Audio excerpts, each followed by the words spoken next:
My understanding is that you went out with this protector of yours who swore that you were his adopted godson. Yes. Went out, in fact, and helped in the confiscation of property from the Jews. That's right. Yes. I mean, that sounds like an experience that would send lots of people to the psychiatric couch for many, many years. Was it difficult? Not at all. Not at all.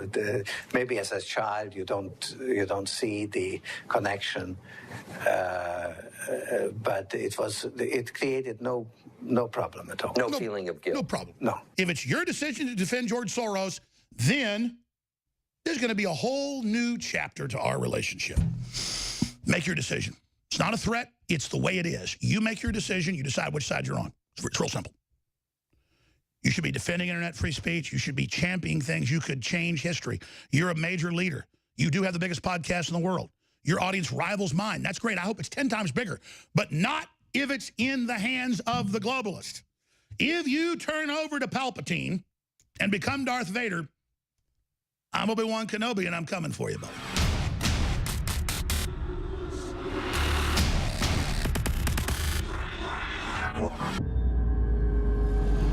I'm not trying to be Joe Rogan, a lapdog of the system.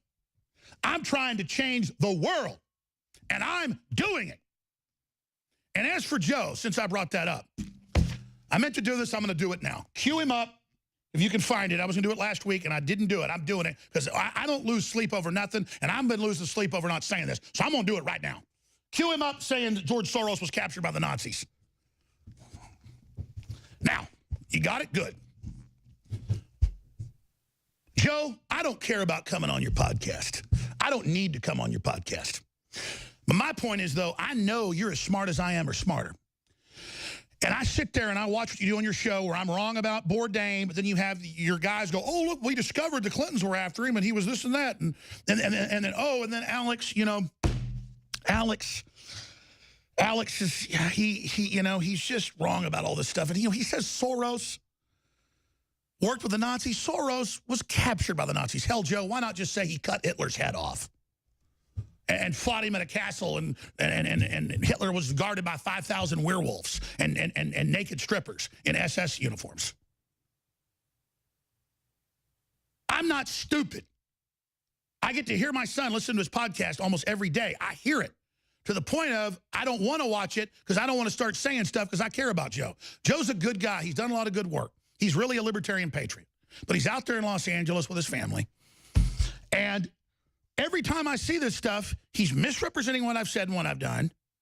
He says, oh, I like Alex, but then he snipes me. Oh, I like you, Alex. Ugh. I like you. Alex is a good guy. Ugh. He's wrong. He's wrong. He's wrong. He's wrong. He's like my other best buddy. Eddie Bravo. Eddie, you're a crazy dumbass. Boom, slam your head in the ground. Aren't you a nice little guy putting up with me saying that? Well, listen, I'm not stupid when I watch all that. I'm not dumb. I don't sit here and play Machiavellian games. I'm a straight shooter. I'm from Texas. So, that said, that's what I'm getting at here. If Joe Rogan came out against the censorship on the internet going on, that would change a lot of things. And we get other people to do it. But there's this thing of people that are kind of quasi-conservative sitting back while the big battle goes on and while the EU tries to ban free speech and while they come after everybody to kind of, back off from Alex Jones a little bit and say that the hat tip. Just say Soros was captured by the Nazis. You don't think I haven't been told that too? So I'm just disappointed. I'm disappointed in the way I've seen things go. But I understand. I come on your show. It's your #1 podcast. Now you've had 2 that are bigger. That's great. #1, it gets blocked from Apple iTunes, gets delisted, and gets blocked everywhere, but still was #1 for a year. I already know I'm #1, Joe. I already get that. It isn't about being #1. It's about changing the world. And you have the power to do that. Because let me tell you something, Joe. They're going to release bioweapons soon to try to stop Trump in this movement. And no matter if you got a private jet or not, if you're going to try to join the system, you ought to be trying to move in with them. Because let me tell you something. You're not going to be safe and nobody's going to be safe. We better change this or we're all going to fall together. So I'd rather just be attacked straight up, Joe. Give it all to me. Come on. than the, man, I really like Alex Jones. He's a really good guy. He's a little bit funny guy. You think I'm stupid? Now go ahead and play the clip of him saying Soros. When we come back, I'll play Soros saying he helped round people up for the Nazis. Here's reality, Joe. Here it is. That's another thing. I don't know what to do with her now. She thinks she apologized for that, but she said George Soros was a Nazi or something. Yeah, Meanwhile, I saw the apology. He was captured by the Nazis. I mean, he was like... That whole Roseanne thing was done with her multiple personalities, she says. She was put there. That show was discredit conservatives. That whole thing was done so she could apologize to him in a PR stunt. You think I don't know when the Young Turks and CNN and ABC News all say he wasn't a Nazi and he fought Nazis, that it's not a PR stunt? You don't think I don't know I've already been threatened to stop saying it? I will continue to say it because my soul ain't for sale. Now, we're going to your calls when we come back, but first, there's a bunch of clips of him on NPR and on 60 Minutes admitting he helped the Nazis. But let's get the full clip. You're going to hear him say it not once, not twice, but 3 times. You know what I heard, Joe? I heard Hitler fought the Nazis. Yeah, I heard he got captured by him. Hermann Goering, Heinrich Himmler, Zeb Dietrich, all of them, they were fighting the Nazis at the Maginot Line in 1940. Yeah, did you know that? Yeah, did you know that? And you know who the bad guys were? It was America, I heard. Yeah. Oh, it was my grandfathers. They were the bad guys, right? In the Army Air Corps, huh? I could see for miles and miles and miles, and sometimes I don't want to see if it's my friends. Joe Rogan's a really smart guy, very sophisticated, and he's a good guy at his base. But he's out there in Hollywood, and there's a litmus test now to say George Soros was captured by the Nazis. Well, if George Soros was captured by the Nazis, he'd have one of those IBM tattoos on him. No, George Soros wrote a book. His father wrote a book. He did an NPR interview, a PBS interview, and a 60 Minutes interview saying he helped with his adopted father, the Nazis, and he said if he hadn't done it, somebody else would. And then he helped round up Jews when he was 13, 14, 15. Now, listen, if he said, I'm sad, it was wrong, I did it to live, I'd still say, well, you were young, but that's really crappy. But no, he said it. It blew up in his face back in the 90s. So now he's got this PR campaign going all over the news saying he's not a Nazi, he's not a Nazi, he's not a Nazi. He never worked with the Nazis. He was a collaborator. And, you know, the Young Turks call me the worst person in the world for lying about him saying he's a Holocaust survivor. Would you be a Holocaust survivor if you were in a concentration camp and you helped pull the switch to gas people? And he didn't even do that. He was off in Eastern Europe, Hungary, Romania, going around rounding people up for the local banker. And they knew full well he was Jewish. Think the Nazis didn't know that? There's whole books written on how they had Jews like him that would go in. They would trust teenagers, and so they would send him in to find out where people like Anne Frank were hidden. Yeah, George Soros went and found the Jews like a little bloodhound demon. He's a Nazi bloodhound. That's what he is.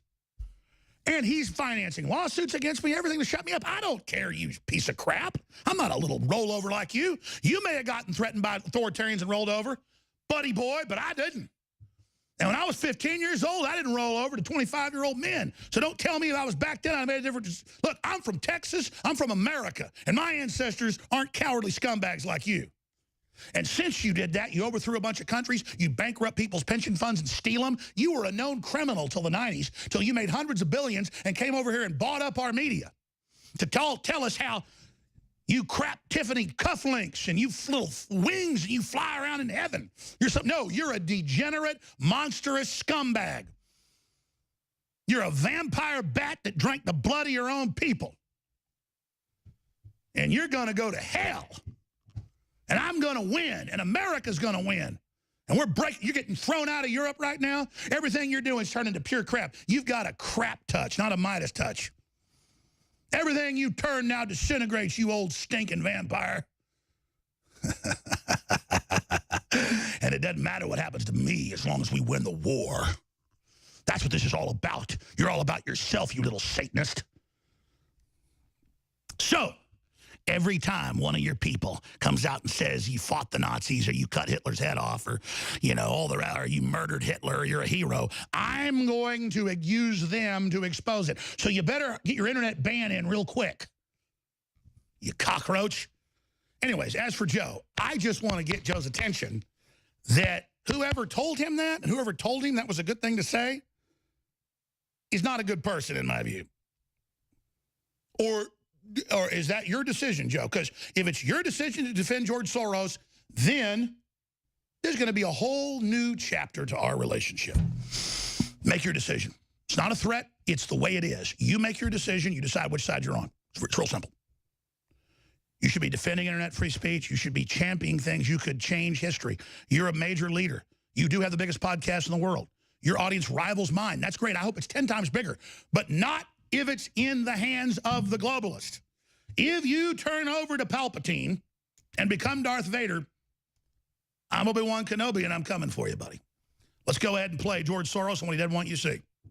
It was actually probably the happiest year of my life, that year of German occupation. For me, it was a very positive experience. It's a strange thing, you know, because you see incredible suffering around you, and in fact, you are in considerable danger yourself.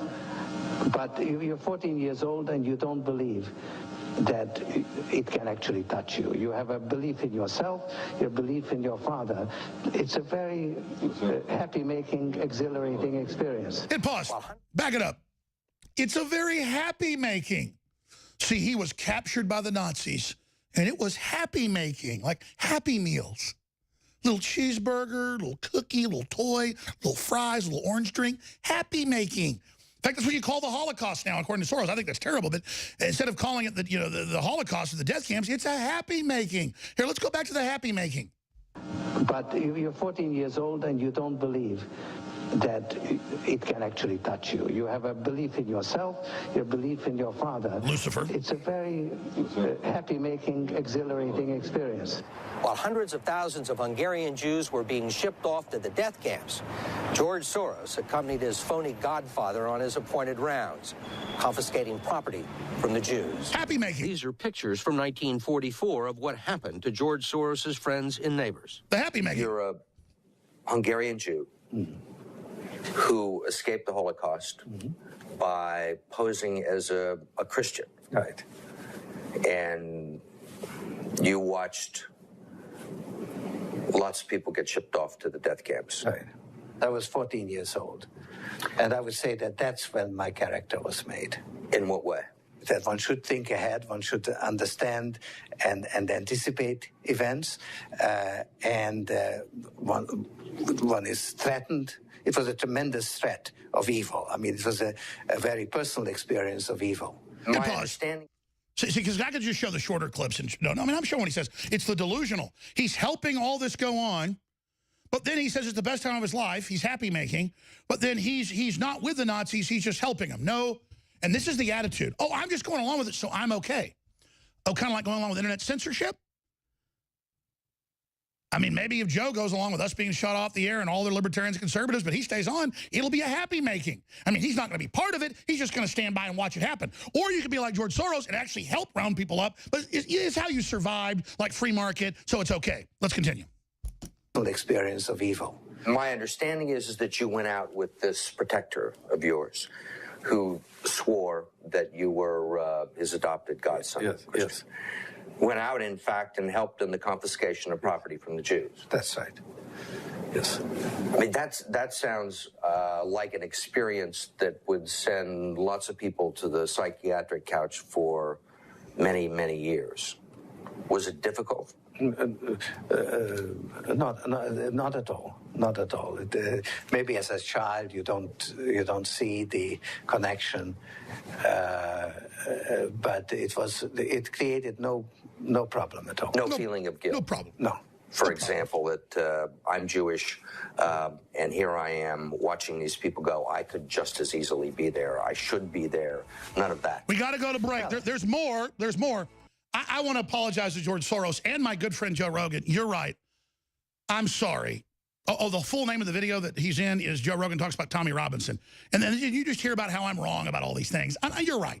You're right. Joe, hey, I'm the bad guy. I'm sorry. George Soros, I'll kiss your big fat butt. I'm sorry, George Soros. Thanks for killing Hitler, George.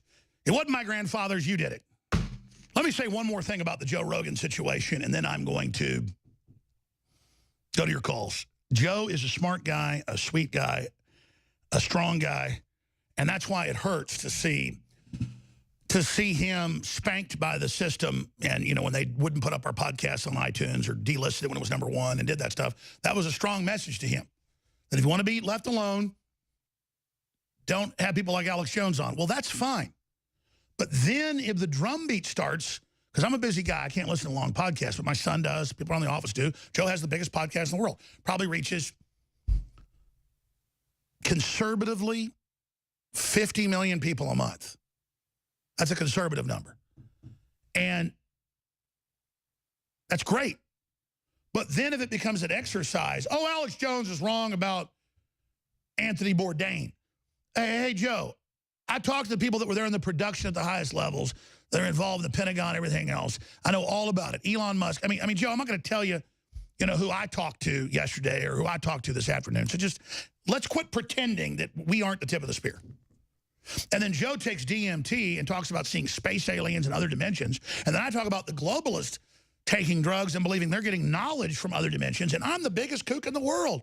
Oh, I had Alex on. People think I like Alex. I like him as a friend, but he's a total nutball.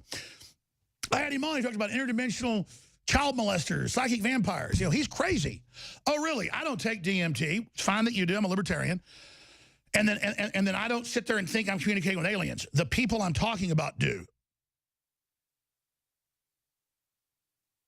Because if you're a good person and you take the DMT and go to the 5th dimension, 6th dimension, if you believe in that stuff, they act real friendly, but Mescalito gets mean later. He's a goat, by the way. It's Baphomet's who you meet. It happens to basically everybody, unless you're a really good guy.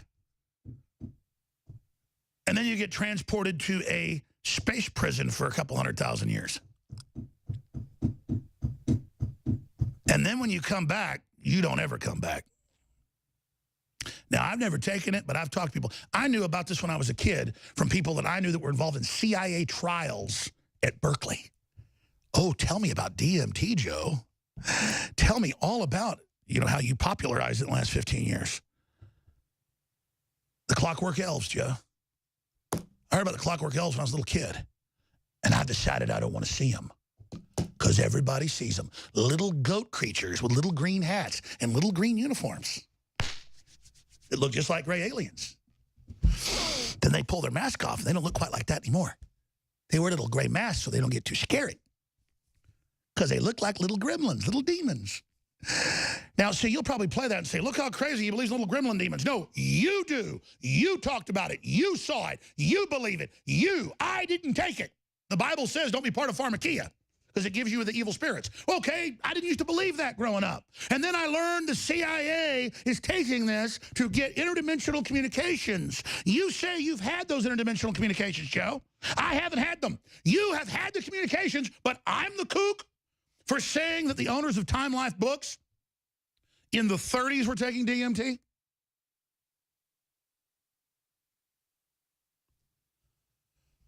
You know where you get DMT, don't you, Joe? In deep sleep. See, I don't need to go there artificially. I let my brain and my soul decide what I do. I let God direct where I go. And I've been a lot further than anybody that takes DMT, let me tell you. Because I got the DMT. Alex Jones got a lot of the DMT. The DMT, the DMT. Every night I go to sleep, it's like 1,000 years. My waking life is not even one fraction of who I am. Oh, believe me, Joe, I know all about the DMT, the DMT, the DMT. So, I've made my point, and I'm done. But I've got to not listen, because I'll get too mad.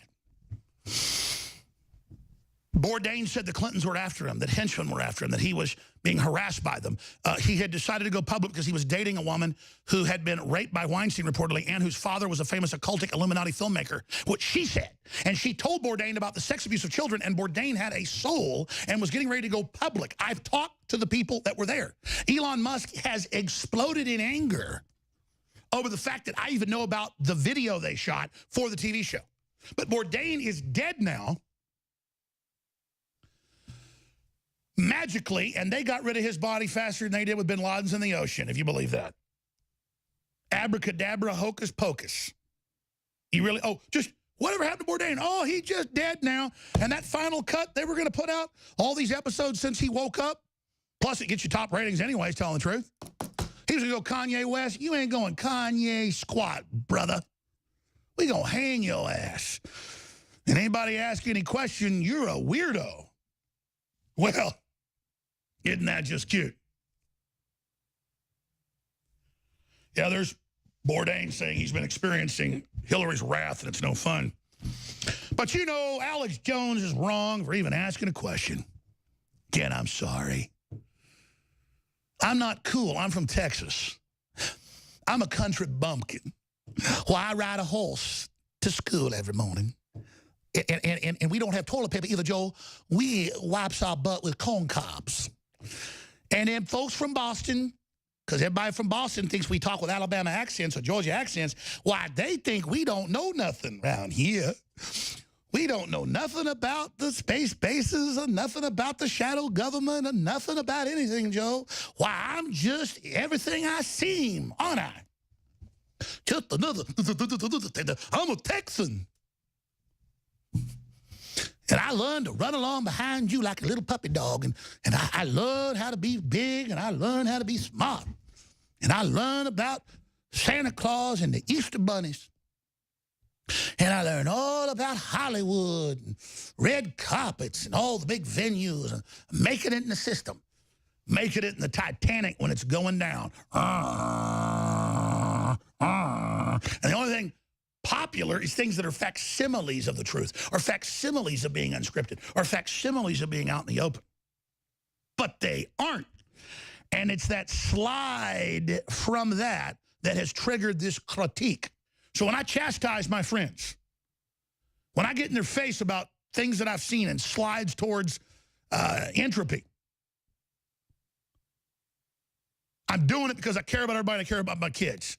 And it's critical that the #1 independent media personality out there, Joe Rogan, I'll just give him the title, not slide into that oblivion. And that's why I did this, because my conscience has been telling me to do it. And I've told my son, don't play it around me. And I've told the crew, stop telling me what he's saying, because I didn't want to do this, but I have to. And now I think I'm going to start doing it all the time. And believe me, I'll show everybody who thinks Texans are stupid just how smart I am. I got all of it. You think I'm stupid. I'm not.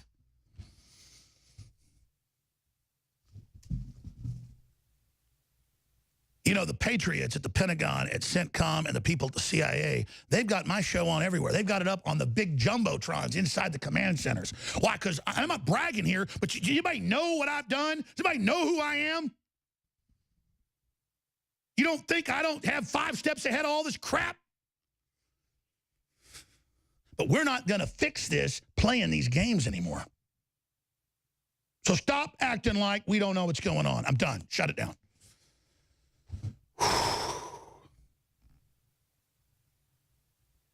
It's a war. We're in a civil war. And sometimes in Virginia, you'd have 2 brothers fighting with each other, wouldn't you? Well, I'm on the Republican side. And the globalists are going to lose. Just remember that. If you hadn't figured out yet that you can't ride the fence on this, you're not as smart as I thought you were. I told Joe that about a week before Trump got elected on the phone. I said, Trump's going to 100% win. He goes, really, really? And I said, yeah, watch. And I told everybody else that, and they didn't believe me. I knew. Because if Trump didn't win, something else was about to happen. You people, you globalists think you're the only ones that run your big mouths and carry a little stick. We don't run our mouths. We carry a big stick. We walk softly and carry a big stick. And I know everybody's a big tough guy out there politically. I get it. But all of you are going to find out, we're going to follow this through to the end. And we're going to win. You know, someone very profoundly once said many years ago that if fascism ever comes to America, it'll come in the name of liberalism. Gonna hit me? Go ahead. Go ahead. Go ahead. If you are receiving this transmission, you are the resistance. Extendawise, the latest product from InfoWarsLife.com, fuses all the known compounds that have been proven to be good for our hearts and cardiovascular system. And listen, everybody's got a heart. Well, actually, maybe Hillary and George Soros don't, but everybody else has a heart, and this product is amazing. So, if you have a heart and you want the very best product out there that's designed to aid a healthy heart and cardiovascular system, it's Extendawise, available at InfoWarsLife.com. And like all of our products are game changers, this baby is the most souped up, awesome version the top formulators could come up with and still be affordable. It's one of the very best heart pills out there. It's Extendawise. So, get some for yourself and family and friends. It's got the very best fish oil from the fjords. It's very, very pure, very, very clean, and has the EPA type that is specifically good for the heart, cardiovascular system. It's got the properly formulated type of CoQ10 and more. It is Extendawise, now available at InfoWarsLife.com.